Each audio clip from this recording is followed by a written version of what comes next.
kabalaka, duulang kang Isus, itugyan ang tanan.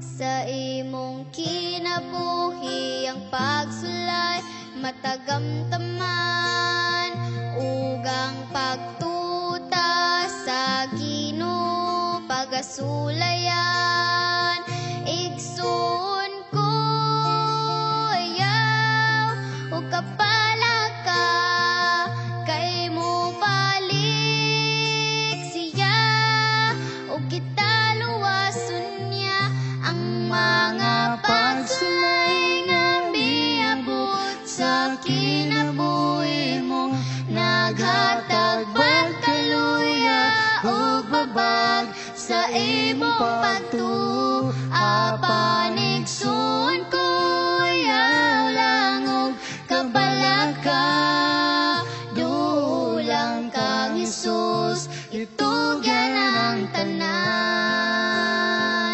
Ang mga pagsulay nga miabot sa kinabuhi mo, naghatag pagkaluya o babag sa imong pagtuapan, igsoon ko ayaw lang og kabalaka, duulang kang Isus, itugyan ang tanan. Duulang kang Isus, duulang kang Isus.